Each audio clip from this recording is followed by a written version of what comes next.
You have to be honest more so than any other time in your life. Be honest with yourself Yeah. and realize, okay, honestly, self, this is what would make us happy.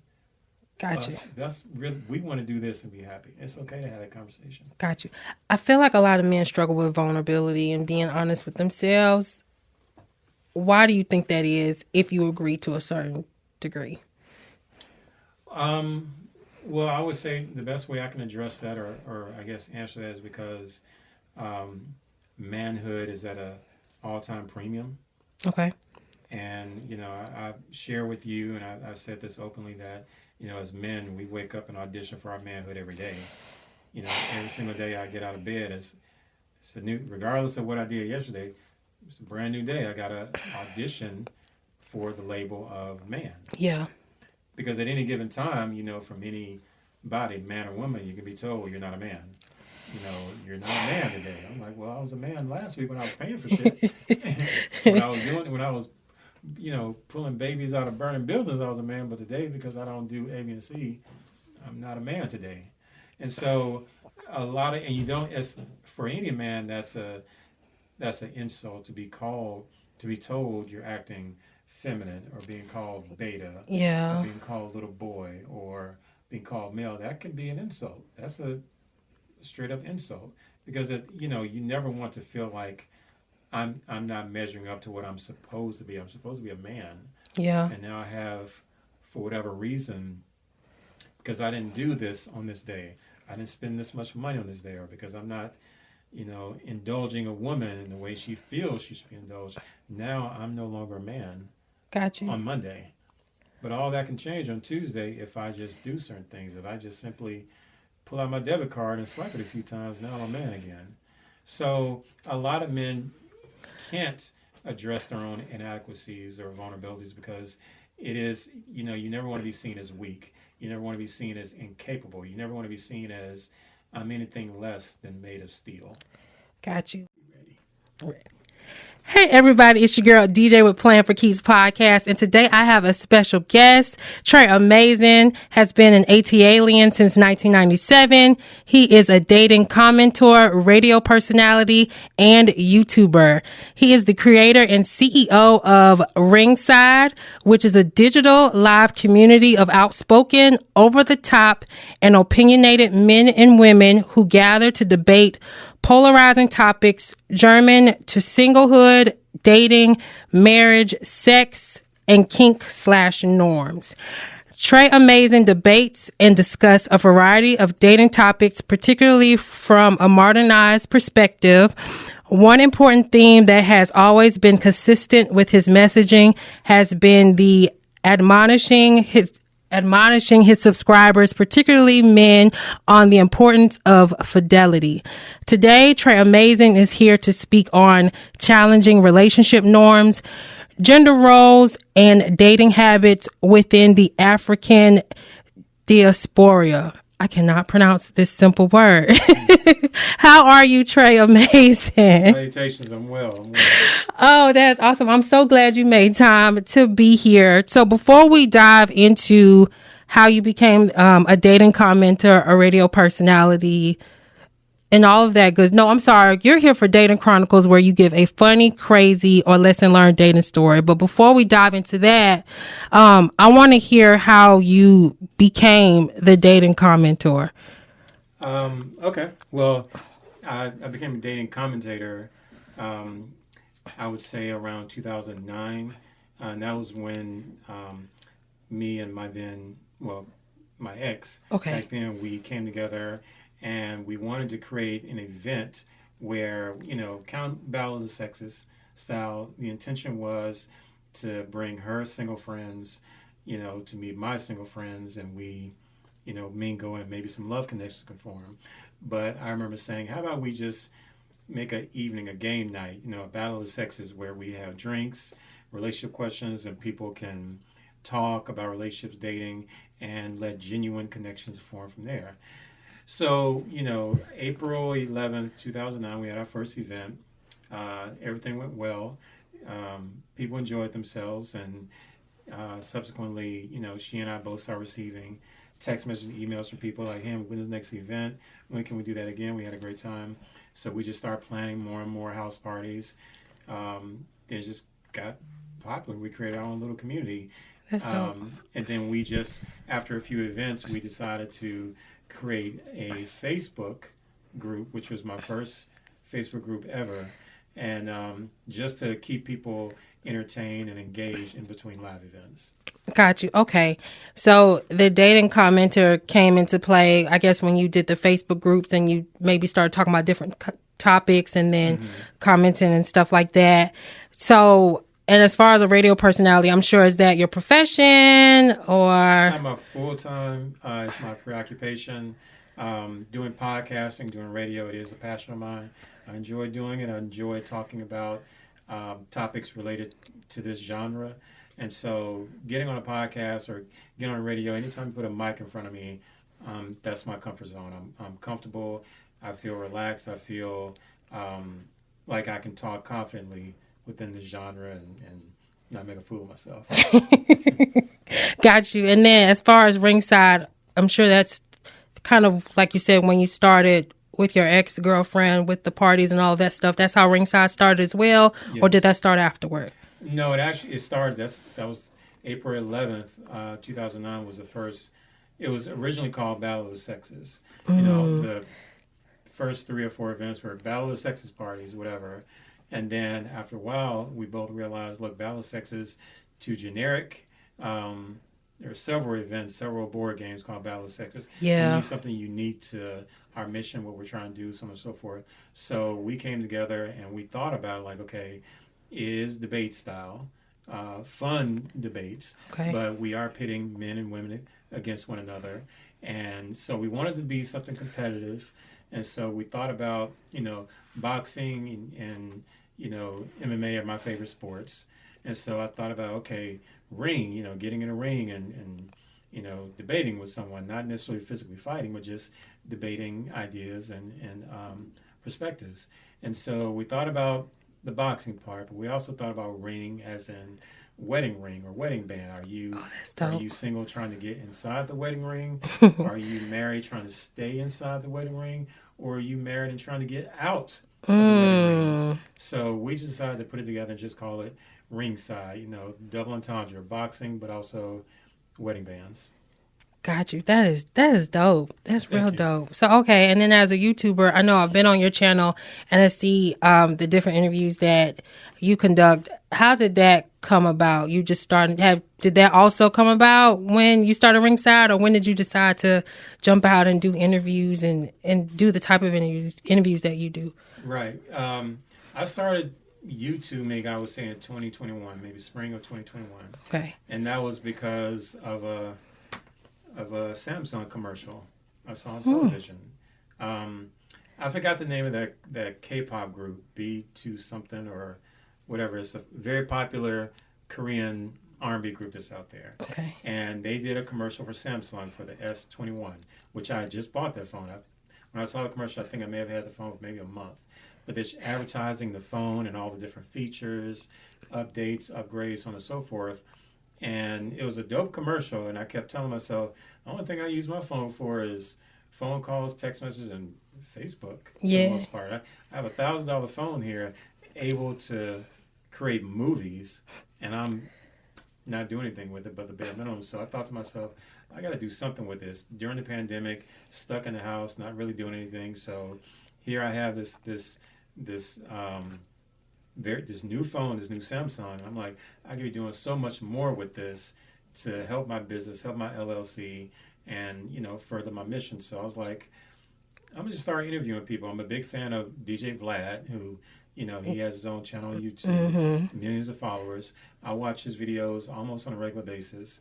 I love his format. I love what he does, and I thought to myself, well, I'd love to do the same thing, but I'm not gonna be interviewing people about rap music or mafia life or who shot Tupac and stuff like that. I'm gonna stick within my genre and just ask the who's who of Atlanta, people who are already established or people who are on the path of being established. Hey, what are your thoughts about relationships? Yeah, because I feel like everybody, no matter what walk of life you come from, you have some perspective, absolutely, regardless of how conventional or unorthodox. Everyone has an opinion. So why wouldn't someone who, why wouldn't you want to learn your favorite DJ at V103, how they feel about, Yeah. relationships, or how does this congresswoman feel about men and women being friends, or how Mm. does this multimillionaire from Decatur, how do they feel about infidelity or signing prenuptial agreements and things like that? So everyone has an opinion. The focus of the channel is just to get the thoughts of the who's who of Atlanta. Gotcha. I'm curious. I know I've seen a few of your episodes from interviewing people who are in polyamory, from women who are, I believe, in the feminist movement, to sex workers. Out of all of the people that you've interviewed, what perspective? Because you've interviewed kind of. I wonder if outlandish is the right word. It's probably not the right word. I don't know. Yeah, I'm like, is that the right word? I don't know. I've interviewed people with some outlandish perspectives. Yeah, Definitely. yeah. What perspective do you feel you align with the most when it comes to the outlandish people? I've interviewed. I respect, for the most part, everyone I interview, and if you look at my channel, if you actually go through the titles, you see how diverse they are. Because Yeah. some people I interview are very conservative. Some people are extremely liberal. Some are vanilla. Some are not vanilla. I definitely interview people who lead lifestyles that I know I couldn't give up. One of my favorite couples on there, Lady V and D Black, they've never outright, they're swingers. Okay. I've never heard them categorize themselves as polyamory or polyamorous, but they've spoken at length about being swingers. There's certainly two people, they're a loving couple. I mean, these people are in love with one another. Yeah. They're raising a family, raising 3 beautiful daughters, but they have no problem putting it out there like, yes, I have sex with other men. My husband has sex with other women. Yeah. Sometimes they come together and they all have sex together. Yeah. And they've normalized it to the point where, when I interview them, because I've interviewed them multiple times, and like, it's not a lifestyle that I could see myself living, but I have so much respect for them because they're open and honest about who they are. They both accept one another 100%, and they make it work. They're raising, beautiful children who are doing well in school, going to college, and they've created a thriving business. They've made it to CNN. Wow. And so, I use this as an example of it's a lifestyle, the things that they assert as far as what helps their marriage.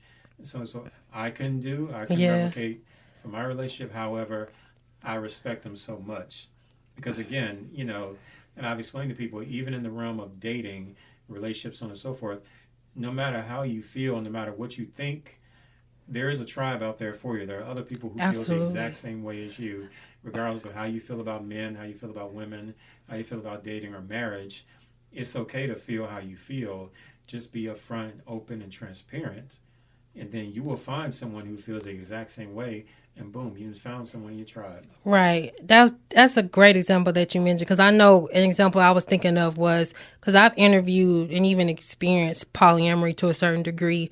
It's not what I would want to go to, but I have experienced it. Mm-hmm. And the one aspect that I can agree with when it comes to them is open communication and honesty. Mm-hmm. And that's something I know I would want to bring into my monogamous relationship. So thank you. I'm glad you understood the question, because I know some people, they wouldn't have understood how I asked the question. So as far as the podcast, our podcast, so Dating Chronicles, where you come to give a funny, crazy, or lesson learned dating story. Do you have one for us today?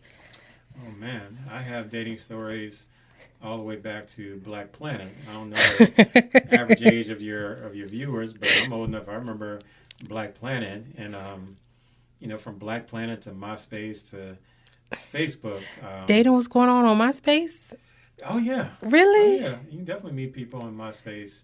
The biggest issues out, when I'm thinking about, all my bad dating stories, all my hell dates, and it's all blur at this point. But mm-hmm. I've certainly had the experience of, I wouldn't necessarily say catfish, but I definitely know what it's like to meet a young lady see a young lady's picture, all her pictures are so glamorized, so beautiful. Then when you see them in person, it's like, this ain't what I liked. This ain't what I thumbs up or Gotcha. whatever.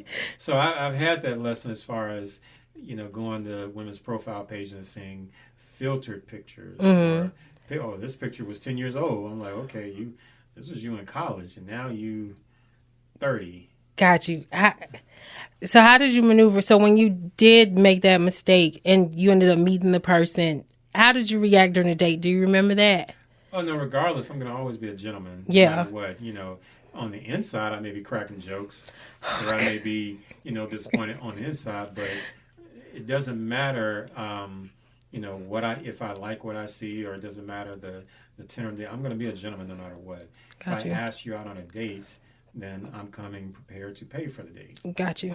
So it doesn't mean I may not be physically attracted to you based on what I saw on your MySpace profile or wherever I saw you. Mm-hmm. But at the end of the day, we're going to have a nice time. I'm going to be a good conversationalist to the best of my ability. I'm going to be a gentleman. I'm going to treat you like a lady. It may be a case of, because I've always said, I'm like, I know within 5 minutes of meeting women, I know where she's going to land. I'm like, maybe. Really? Like what is it? What is it? Even if she looks like her pictures, do you also know within 5 minutes where it could because the picture is one aspect of attraction. Like, yeah. Okay, based on your picture, based on the physical, I'm attracted to you. Okay. Now, what's left is me getting a dose of your character and personality, and that could turn things. That can turn the tide. Because I've had that happen on more than a few occasions where meet a young lady, very beautiful, great body. As soon as you start talking, I'm like, I'm turned off. Got I'm you. good. Have you ever ran into a woman who put on her best representative at first and then fooled you within the first 5 minutes and then you continue to date them? Yes, except for the continue to date part. How did you know that they were putting on their best representative within that first date? I would say, for me, I could tell if I'm observing, if I'm meeting you and I met you like off Facebook or something like that, where you have, a lot of people, they have records, of themselves through photos and videos, because that's something when I was single recently, especially after my divorce, getting back out there, if I met women on Facebook, I would intentionally try to go to their photo album, see videos. I'm like, please have videos. I want to know how you speak. I want to know if you're articulate. I want to know if you speak fluent Ebonics. These are things I want to know. So I've certainly gone out on dates with women who will act and speak and purport themselves a certain way. Then I would think back like, okay, based on your profile, based on some of the videos, I could tell you acting. Got you. You're acting so hard, you're sweating. But dang. But at the end of the day, like I said, I still, if we're on a date, I want to do my best to make it as pleasant experience as possible. Got you. Okay. So I'm gonna go back to my question just a little bit further. So you've never ran into a situation where the person put on maybe their representative for a week, 2 weeks, and it was just hard for you to catch on, and then maybe you get caught on to something you didn't like. After a while, once I realize it's an act or it's a poorly executed act, and I'm not fooled, then we will have that conversation like, this is just, I don't really see potential in this past friendship, or in most cases it just gradually, there wasn't a conversation, they just stopped calling, and I just stopped calling. Got you. Stopped calling each other, and it worked out that way. Got you. Okay. Would you say that you were ever a ghoster in the past, or you've always just had that conversation while you was dating after your... Based on the definition of ghosting, I've never just flat out ghosted anyone. Okay. I've realized now I have had the experience where someone thought I ghosted them. A young lady thought I ghosted her, and I said, we were having this discussion over the phone. I said, well, this was someone that I knew. Actually, I knew in real life, and she thought I ghosted her. And I told her, I said, well, the fact that we're on the phone, I picked up the phone. I'm not ghosting you, because if I was ghosting you, I have a $1,000 phone. I have, caller ID. I wouldn't have picked up the phone. The fact that I've returned your phone calls, I return your text messages, then I'm not really ghosting you. Yeah, that's not That's ghosting. Not, but she thought it was. I was like, no, I'm actually responding to you, so I'm not a ghost. I'm still very much in your That's presence. that's very weird. Yeah, but so as far as the definition of ghosting, as far as just cutting off communications, screening phone calls, I've never done that. Got you. Okay. I was just curious because I know some people do it, some people don't. And then even like going back to, how you act on a date. If somebody presented themselves one way and then they come to the date looking like something else. A lot of the men who have came on my podcast, they do the complete opposite of what you do. No, I wouldn't ghost. No, I Not even ghosts, but the ghosts, they definitely do that. But they also don't even go to the extent of treating the woman like a gentleman. I don't know, since she doesn't look like her photos, they're automatically turned off and they can't.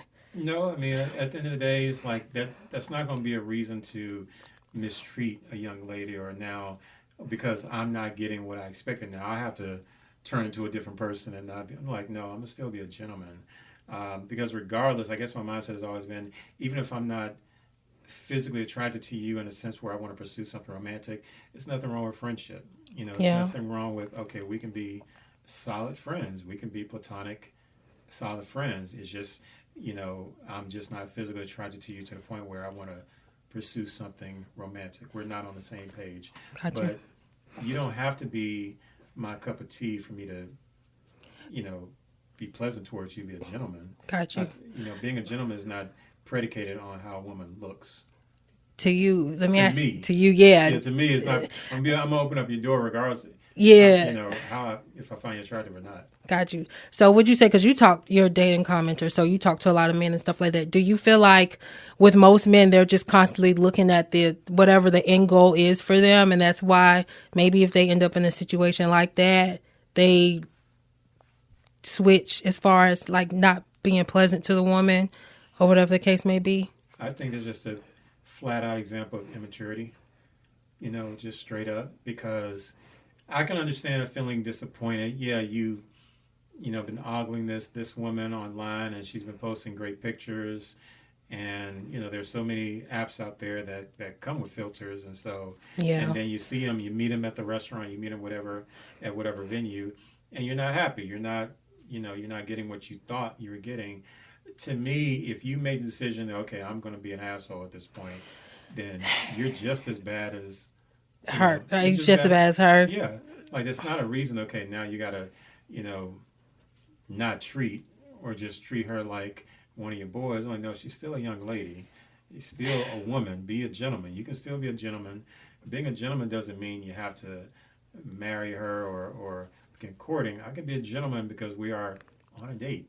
Yeah. I invited you on a date. I invited, hey, meet me at Shea wherever. Yeah. And the fact that you met me there, I'm gonna still be a gentleman. In my mind, I'm like, okay, this is not what I ordered. This is not what this is not the woman I thought I'd be meeting. But at the end of the day, it's still a woman.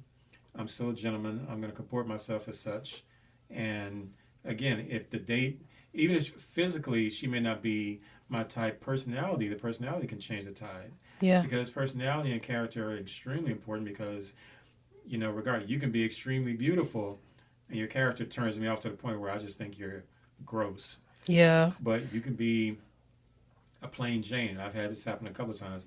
Plain Jane with a remarkable personality. Now I'm obsessed with you. Now I'm just like, wow, she is awesome. Just purely just character. Got you. I know you just gave a lot of like just advice kind of on your own but what advice would you give to a man who may think they need to do better, right? And maybe they do that, like when they go out on dates and stuff like that. Like what do they maybe need to flip or switch in their mind? I mean, fact of the matter is, if it's a scenario like what you just described, you're meeting a woman, and then when you actually meet her in real life, she's not what you thought she would be. Fact of the matter is, dude, grow up. It happens. If you date enough, if you meet enough women off social media, the same thing can happen to you. You can post a picture that may be 1 or 2 years past its prime, and a woman may look at you like, okay, you're 10 pounds heavier than I thought. Or, I thought you'd have more symmetrical face, or, you're always, I wear hats a lot, but I've been told I look good with a bald head. You may meet a woman, your pictures, all your pictures, you may have a hat. She may see you with a bald head, or may not like you with a bald hair, may think you have a receding hairline or something. So it can happen to anybody, man or woman. Yeah. No one's immune to it. Fact of the matter is, if I'm on a date with a woman who felt that I'm not representing what she saw in the pictures, I would hope at least she would still, you know, give me a good time on a date. Let's talk. Let's comment Yeah. about the restaurant, whatever. And if you're not feeling me, that's okay. We can keep it moving. That's okay. But it's not an excuse. Don't use an excuse to be a jerk to somebody. It's a very mature answer. As a dating commentator, what would you say is the biggest topic you end up debating about Um, with men and then with women? Or is it usually the same thing or is it different? what I would say the biggest, because you see this in pop culture now, I think the biggest topic that I know will always arouse emotion will be, well, two biggest topics will always be money and gender roles. I can always expect a debate, expect some heated rhetoric when you talk about money, specifically who pays for what and how much and so on and so forth. And even when you talk about money, that also bleeds into gender roles and so on and so forth. So I think those debates will definitely catch a lot of fire, catch a lot of participation from both sides. And typically they don't disappoint. Typically I'm like, yeah, it's same old, same old. Really? But yeah, no, those, finances, gender roles, yeah, stuff like that will always be a hot button issue. Got you. What side do you reside on when it comes to, what side are you on? Or is there a side, or how do you feel about that for yourself? For like money and gender roles, Yeah. I would say, as far as my thinking, I'll agree that I'm more of a modern thinking. I would never. The only thing old fashioned I like is my drink. I'm not really an old fashioned or a traditional guy. I view my woman as a woman, but also view her as a human being. Yeah. So I know that, and I get, I'm also indoctrinated and programmed, from a boy to now, men do this, women do this, men can do this, women can't. Women can do this, men can't, so on and so forth. And so we adopt these truths as the gospel. Yeah. And as you get older and you start thinking for yourself, and you realize, okay, some of these things, some of these values and beliefs, some of them I get with, some of them I don't. Some of them I don't feel are practical. Some of them I feel like a little archaic. Yeah. But at the end of the day, it's like, people are allowed to be, in 2023, anybody can be traditional. Anybody can be old-fashioned. If you want to, order DoorDash on a rotary phone, you can do that. Yeah. It's possible. Not something I would do, but it's definitely possible. So if you want to, a lot of people still believe in incorporating old traditional beliefs and values from yesteryear to today. Yeah. And my whole thing is, just like I was saying earlier, find someone like-minded. Absolutely. Doesn't matter how traditional you are, doesn't matter how modern you are, find someone like-minded and barbecue. I agree with that. Absolutely. As far as you yourself, like you was just explaining, like we take on these beliefs, usually through our culture, childhood, upbringing, all of that stuff. Any beliefs that you kind of made your own that you had to break in order to be successful in a relationship? I can't really think of too many examples. I mean, for me, like a lot of people, I learned, gender norms, from watching my parents. Yeah. Your parents typically are going to serve as your first example of what a man is, what a woman is, what a man does, what a woman does, so on and so forth. And so growing up, I witnessed, my parents have been married 56 years, they're still married. Wow. I witnessed two adults with two highly educated, advanced degree adults go out, work, and bring that money home to the household in support of their children. That's all I saw. Not only with my parents, but the women in my family, aunts, uncles, so on and so forth. It wasn't until I came to Atlanta in '97, when I came here as a student, a college student, that's when I heard about the concept of women being, stay-at-home wives or stay-at-home. I never heard of that. didn't have a concept of that reality. And it wasn't until I got here, getting older, and at this time as a student in college, I wasn't really in the genre of dating relationships. I'm just observing. Yeah. But it really wasn't until I got older, until I moved to Georgia, where I started hearing that, a man is supposed to go out and work, and a woman is supposed to stay home. A woman's place is in the home.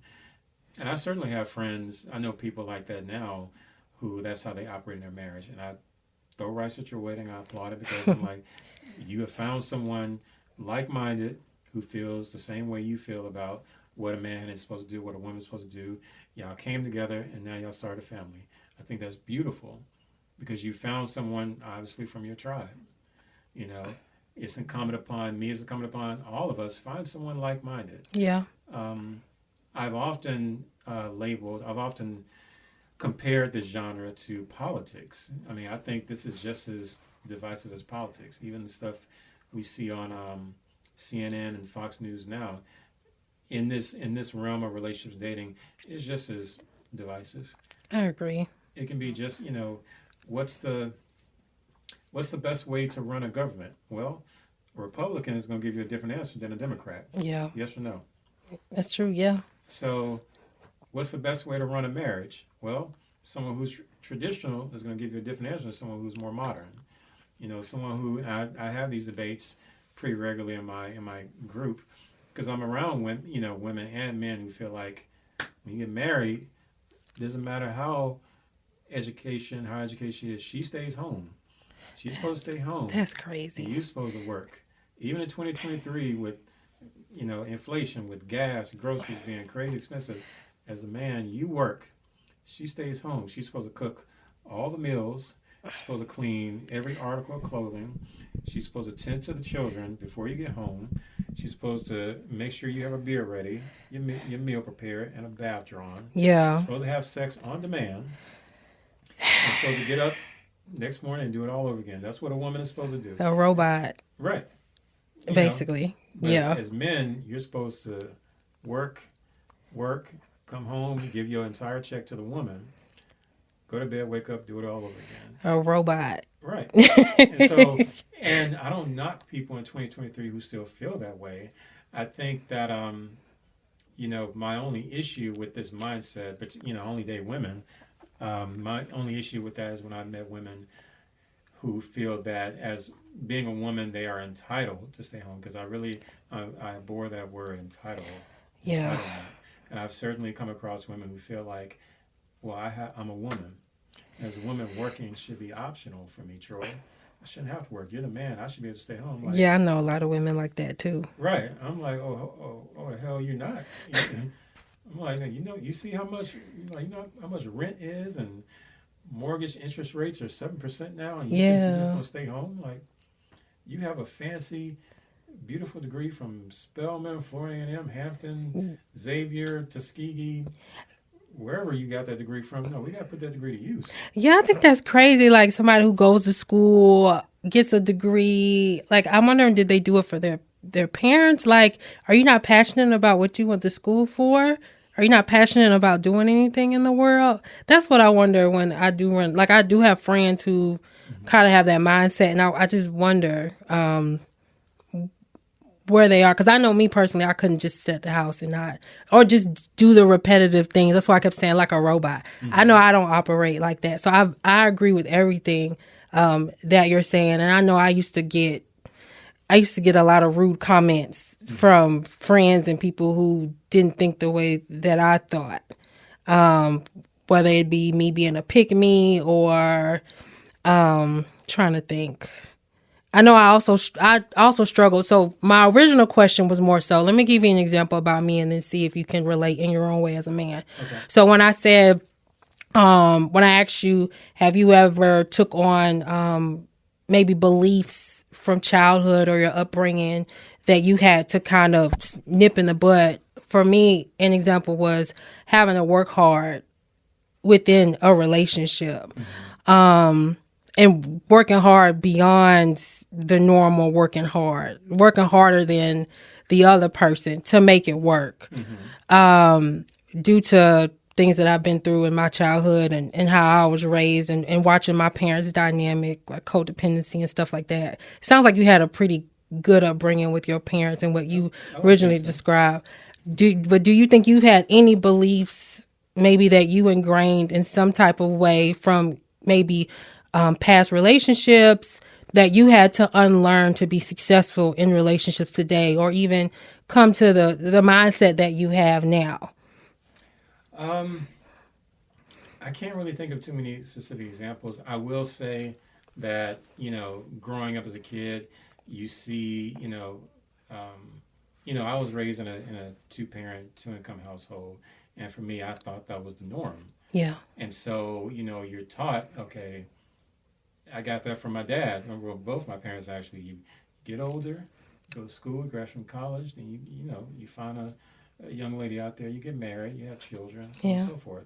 So always taught that was a natural order of things. You get older, you go to school, go out there, work, make a little money, you find a young lady, you get married, settle down, have children.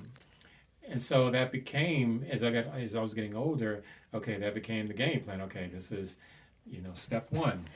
Finish college. Okay, did that. Step two, go out there in the real world, make a little money. Okay, I'm doing that. Step three, meet a young lady. Okay, I'm trying to meet a nice woman. Okay, then you meet one. Okay, then get married. Then you realize certain things don't happen the way, you plan, or the way things were planned for you. And so you get older. As I got older, I had to realize it's okay for any of us at any given time. You can redirect and redefine what happiness is for you.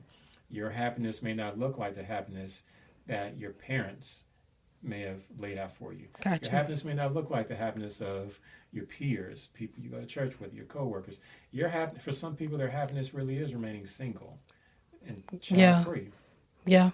And of course, you're going to have people, particularly people who are, ultra conservative, that feel like, well, woman, regardless of what a woman says, a woman by nature is not going to be happy without children. I can debate that all day long. You can't. And I have a kid, and I will debate that for the single women all day long with a child. It is a belief that it is a natural belief.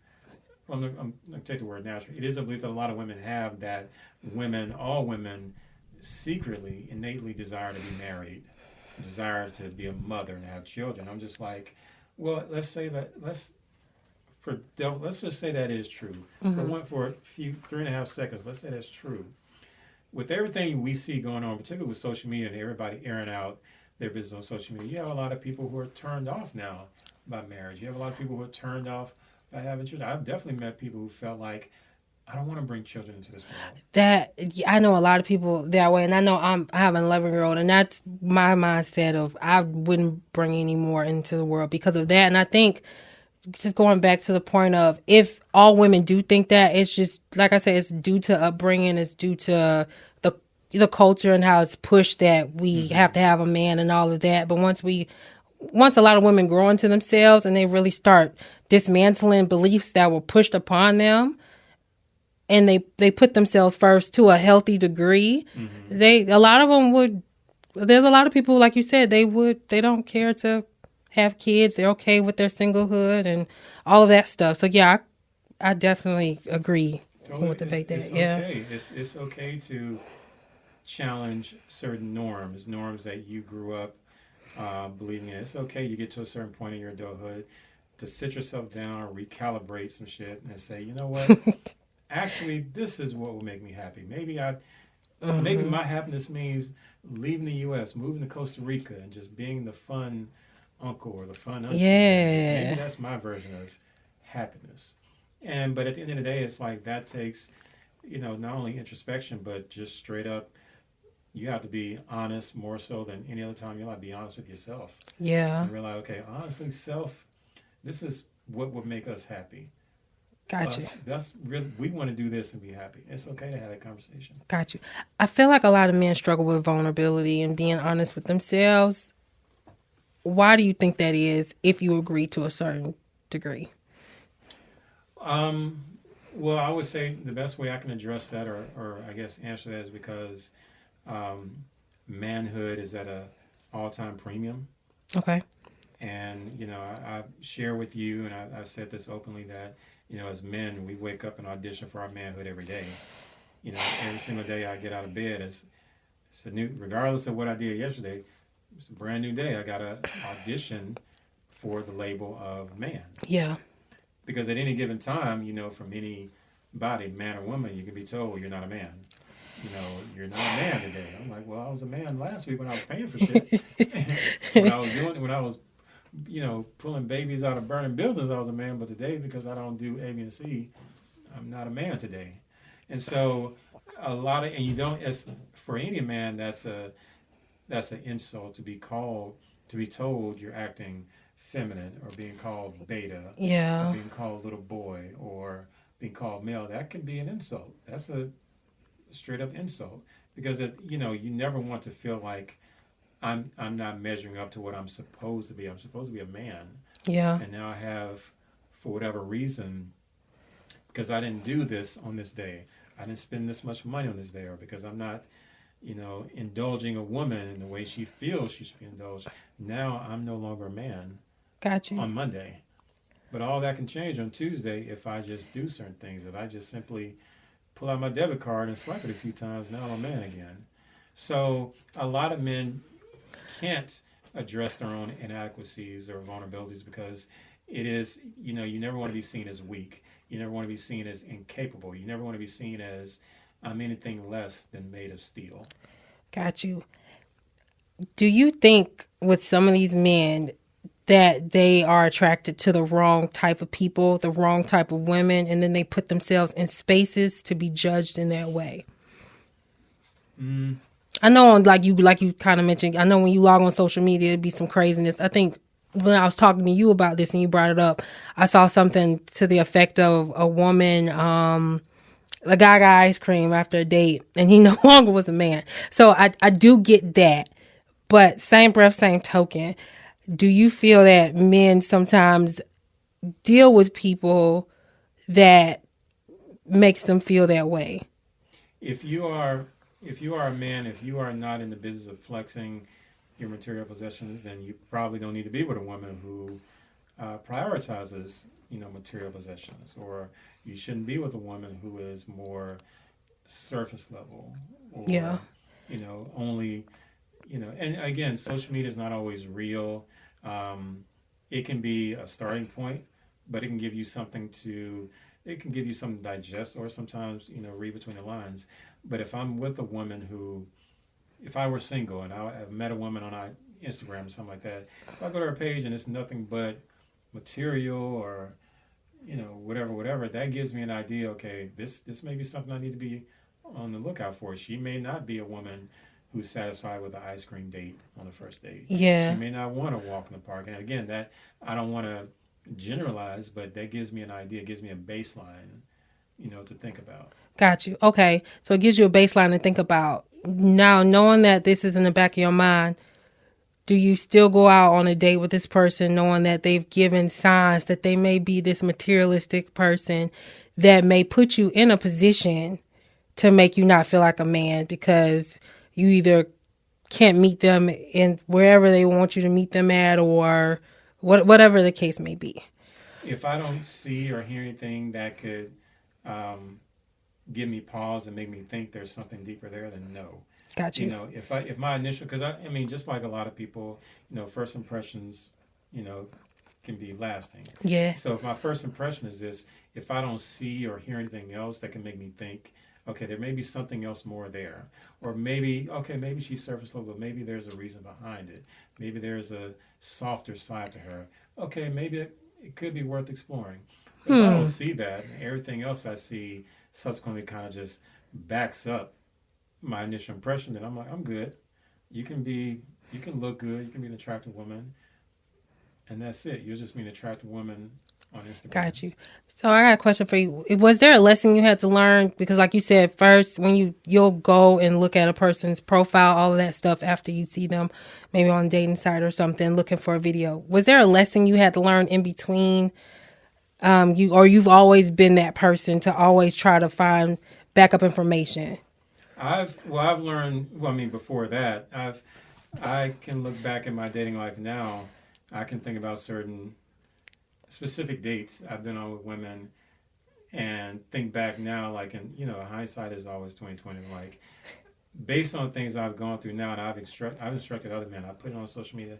I've told men, like, it's okay to pre-qualify women via the phone before you actually go on a date Yeah. with them. Because I'm like a lot of guys. A lot of guys have complained about women dating them just for a free meal. Mm-hmm. That certainly happened to me before. I've gone out on dates with women. It's happened a couple of times where you go out on a date and she's on her phone, or she's not really making conversation, or Yeah. she's looking down, or you try to engage in conversation, everything is one word answer. I've certainly had that happen. And so as I've gotten older, one of the lessons that I've had to extract from my own personal dating life, I've told men, like, give a woman an opportunity to call you back. Give a woman an opportunity to show you that she is somewhat interested in you. Use the phone as an example. I look at it like, now that I'm older, if I meet you as a young lady, I get your phone number. The first time I call you, in my mind, I hope you don't pick up. Really? Like, I don't want you to pick up. I hope it goes to voicemail, because I'm going to leave a voicemail. I'm going to let you know, hey, this is Troy. We met such, at your earliest convenience, please give me a call. I want to see if you're going to call me back. That's a good test. I know I usually fail that test, Mm-hmm. but I have bad anxiety, like with dating and stuff. Like, that's another topic for another day. I'm just thinking in my head now that I'm learning, oh, men do that. Okay. I absolutely usually fail. I hope more men are doing it. I mean, I'm This is the first time I'm hearing that. This is the first time I'm hearing that, because some women would think the man is coming on too strong and they'll confuse it with other stuff. Because I think we're so used to, and I'm going to say I'm going to put that in there, because we're so used to men who, I'm trying to think of the right word too without, forthcoming or too aggressive. they're too forthcoming, too aggressive, but they're not too aggressive in the right way, because we'll think that's too aggressive. Like calling and showing genuine interest. Like, we kind of get it confused a little. Yeah, get it confused a little bit, because you're so used to men who maybe are big texters, or men who they show interest, but they're not showing interest in the right way. So it's just, I brought that up because I know a lot of women go through that. Me and my friend were recently talking about that. She recently met a nice guy who picks up the phone and calls her, and for her it's too much. And I can relate to her because my anxiety is. So yeah, that is the thing. Like, what? Yeah, I know, right? It's so bad, but we're used to people who don't show interest like they're supposed to. So they don't show it in a mature way, right? Or to some people, and that's. I remember I got old for this. It was like, you're calling people, why don't you just text them? I'm like, because I remember when we didn't have text messages. I remember having to.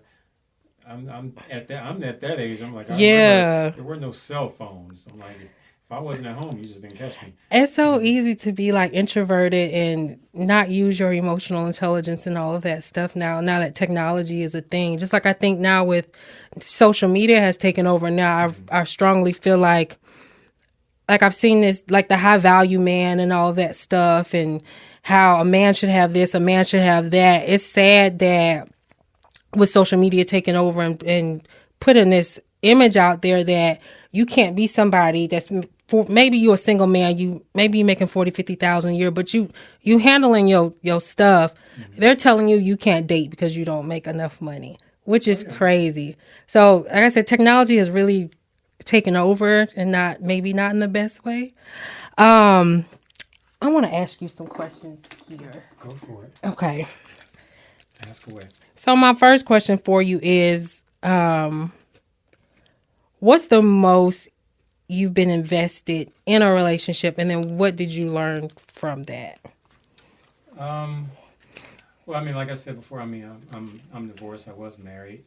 The most, I mean, is when you begin to invest, things like your money or your credit, or even your home. It's like you believe in the union you have with someone to the point where, okay, I'm going to invest in this home I purchased, or all this good credit I got. I'm going to lend you some of it. or stuff like Yeah. that. And it's like you must really like someone when you know, making such a risk. I mean, because relationships and dating in and of itself, it is a risk. Yeah. Now, how much you risk, well, it depends. I mean, how much you want to lose in Vegas, it just depends.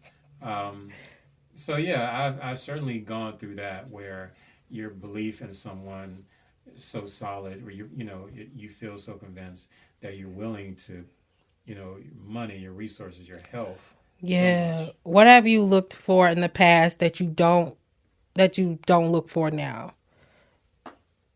Um, What would make you invest now versus back then? Again, now, I mean, more so, because I'm older now, I definitely Yeah. look for, I pay attention a lot to character and personality. Not that I was ever blind to it, but now I really am like, okay, I don't care that you have a BBL. I don't care what your body looks like. I Yeah. don't care how many likes you got.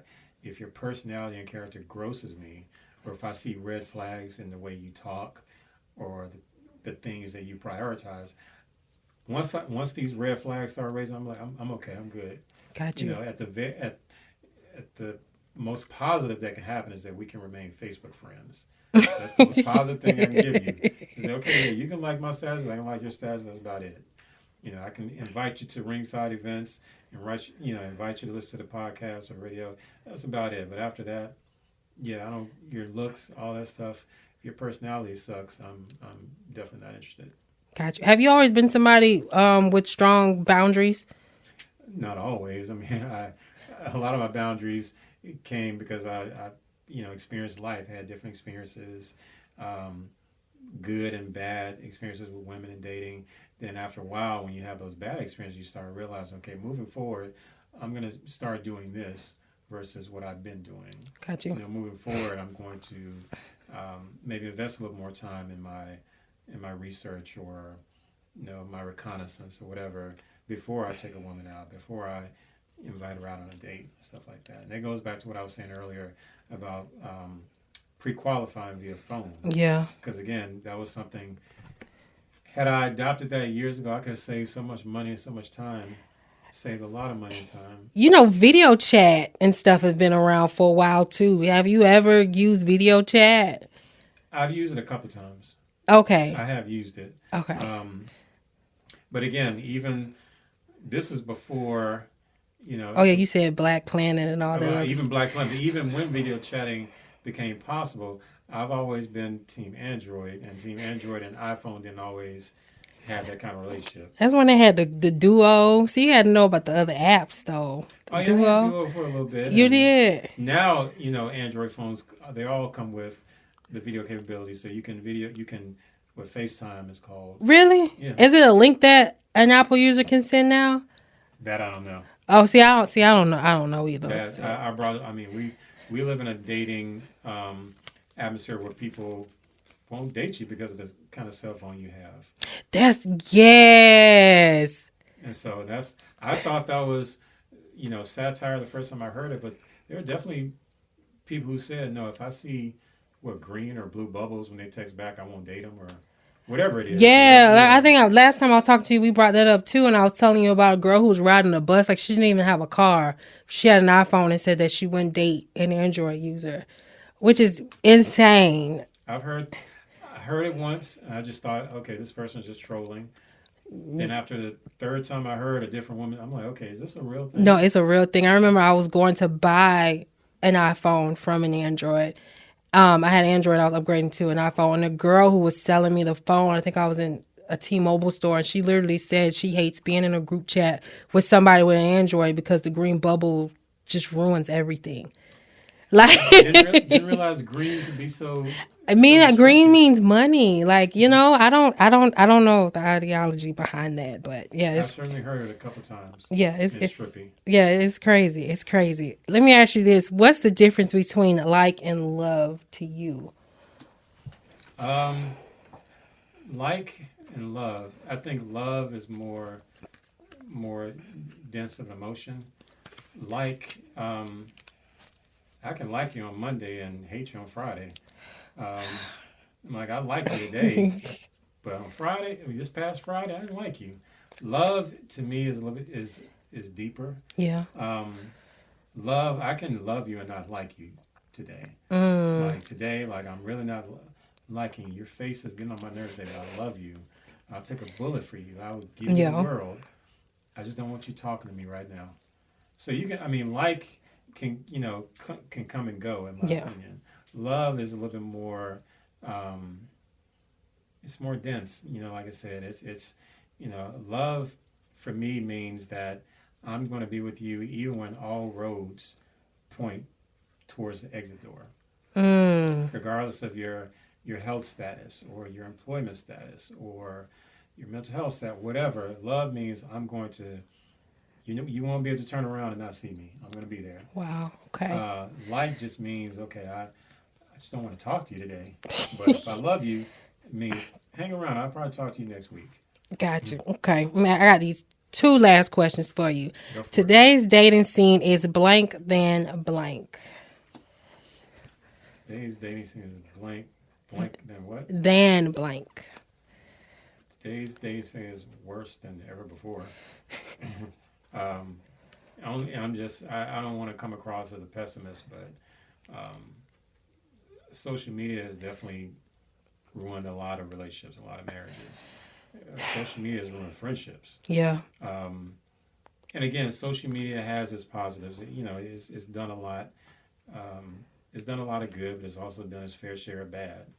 So I think the advent of social media has just made relationships, made dating, just that much more challenging. It Yeah. hasn't made it impossible. It's just something. It's just an additional layer that we all have to work through. Because we are. I mean, we're not. It's not so common for people to meet people out in public like it used to be. Yeah. Now the most popular way to meet someone is online. And I think because we're all still outside, right? I really think because of the technology takeover, people have just become more introverted. Or, if they were the type who was kind of scared to approach somebody, the internet just makes it just an excuse for them not to meet people in person anymore like the past. We become far too reliant on technology to do the thinking for us, do the talking for us, then it gets to the point where certain people, you meet them in public and they can't communicate. hold a conversation. Yeah. They can type, and they can't have a rapport with you. They can't have Yeah. Yeah, that's why I said the anxiety comes in from a lot of people. Like I said, I can understand on both sides because I know in dating, I'm totally different from like work. So yeah, technology has definitely played a part in that. Why do you think subconsciously dating is a nightmare for both men and women? As a dating commentator and working with the people that you work with and interviewing the people that you interview.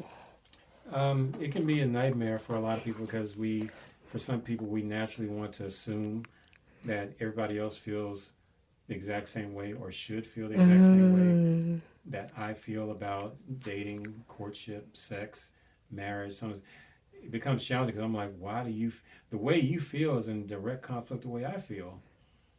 The way a good majority of y'all feel this way, but I feel this way. And so it's going to be a nightmare for some people because you have to remain open to the fact that there are other people out there that have different personalities and mindsets as you. And because two things are different, because your mindset and another person's mindset are different, doesn't make one of you wrong or right. Just because two things are dissimilar doesn't naturally mean one is inherently superior and the other one is inferior or one is right. No, you're just different. Yeah. One person is traditionalist. Okay. Other person is more modern. Doesn't mean either one of you is wrong. But if you're someone who's modern or if you're someone who's traditionalist and you feel like what's wrong with dating is that everybody else out there don't do it this way. That's the problem with dating. You're supposed to do A, B, and C. They're supposed to do X, Y, and Z. Then you come together, you have a whole... Let me ask you this. Do you think that's more of the thing, like within your age group on why it's harder to date? It can be... Well, I mean, I'm Gen X, and I know Gen X, we got plenty of opinions. We're very opinionated. One day I had to look up and like, Dag, I'm Gen X. I'm that am I the old person on the porch? Like, get off my lawn? Have I become that person? No, I don't think you became that person. I know I hope not. when I think of that question that I asked you, I think about the fear of rejection and people putting on masks, like that fake representative for like the first month, the first 3 months, and then the masks fall and then they show them true selves and then relationships don't work out. Like people having fear of being authentic. And I think, kind of what we were talking about, like you were saying about men having an audition for their manhood. I'm sure that plays a part into that. And then even women to a certain degree, they're just doing different things and putting things on themselves and trying to be something that they're not, or lost my train of thought. But yeah, that's why I think dating is a nightmare, because just the fear of rejection and a lot of people not even wanting to try, or they use dating apps and stay behind the dating apps and don't even really get out there. That's what I'm noticing for me and people around my age group. So it's nice to hear your perspective and your thought on why you think dating is a nightmare between men and women. So it can definitely be a nightmare. It can, I don't know. I mean, you hear people with just life-changing horror stories from dating. Yeah, that too. And it's, over the years, I've heard enough women in my group and outside of the group talk about they blame Atlanta. I've heard more than a few handful of women say, well, women can't meet good men in Atlanta. Atlanta is not a place. Atlanta itself is not conducive to healthy relationships. And I say I don't think that's true. That's false. Yeah, I don't think that's true. I really think it's what bad experiences do happen to everybody, but I really think it's what we focus on and what we concentrate on. So I think we all have a part to play in why the bad experience happened, even to the other person who was in the experience. What can you learn from it, and then how can you choose better? Unless it was something crazy like rape or something that they really could not absolutely control. So, okay, let me ask you this. Now, where can the audience find you? Well, if you're out there, you can always find me on Instagram. You can find me at Dating Commentator. You can also find me on TikTok. My TikTok numbers are pretty small right now. I'm working on it. I'm forcing myself now to become better at TikTok, or just social media in general. But TikTok, you can find me at Dating Commentator. But I would prefer if you would go to YouTube, go to youtube.com/ringside LLC and subscribe to my YouTube channel. You can find a whole catalog of diverse videos. I've interviewed people in Atlanta, from the who's who, people who've been established, people that you know, and a few other people that you don't know who you're probably going to want to know, just based on their trajectory, just based on the great things they've been doing. So go to my channel, drop a few likes, hit me with some comments, but most importantly, make sure you subscribe. Yes, because those interviews are dope. I've seen about 4 or 5 of them and need to catch up on even more. So check out the channel, and until next time.